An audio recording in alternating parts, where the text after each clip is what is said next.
to challenge authority, not in a positive way, not to be rebellious, well, to be rebellious, but firm, fair and friendly.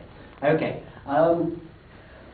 Yes, we have a lot about incidentally. I was a little bit disappointed because even Lucy, I mean, she went out of her way to use incidentally a lot of times, but on a net score, if I subtracted from the number of times she used incidentally with the number of times Lucy used by the way, I think you would almost win a negative score. Whereas two people here, and I think Anastasia, who looks a bit invisible, and somebody else, missed an opportunity. They said, by the way, when perhaps they could have used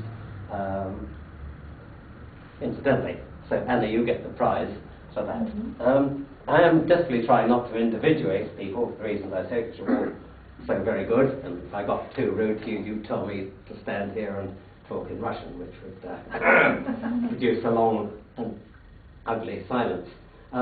But I do find the same errors tend to crop up time and time again, and I should be embarrassed, but I really rather enjoy it when especially a woman stands up and says, "I feel myself." Yes, okay, the young lady, the person, I can hear somebody's laughing. Could you please explain that, especially to the girls here, but it also applies to us chaps. If you do feel yourself, please don't talk about it in public. That really is a taboo, okay?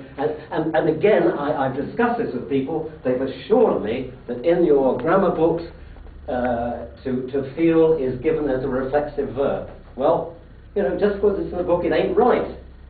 I can tell you, as I say, I've been speaking English for over 70 years. I won't tell you how often I've felt myself, because that would be taboo.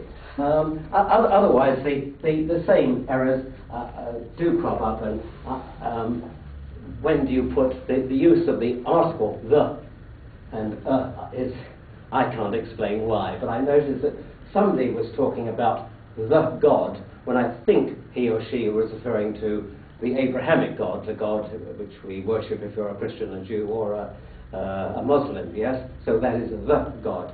And very nice point about when do you say the Ukraine? Well, ironically, up to certainly the fall of the Iron Curtain, we would in Britain refer to the Ukraine, rather strangely, but now, especially as Ukraine is a separate country, simply Ukraine.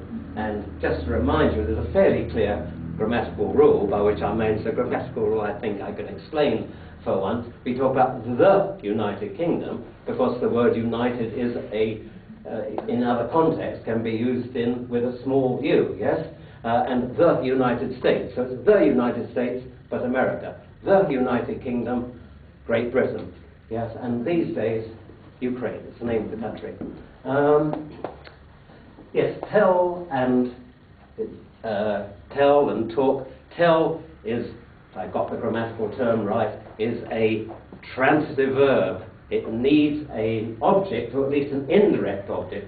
So I'm going to tell about my life in Ukraine. No, I'm going to tell you about it, or I'm going to talk about it, or I'm going to speak about it. But tell, please, please, please, must have at least one of an object tell you a story, or an indirect object, which is also I tell you, indirect story, object. I think those are the main things. The timer hasn't, one of the nice things, do I get timed? With my timing here, and I think this, Mr.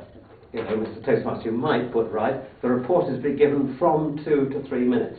It's not. This report is to be given within, please, 2 to 3 minutes. You might just put that right, rather than perpetuate the error. Tell us for myself. Well, attending. No, I think we'll do. You're done jolly well. Otherwise, you will. Thank you.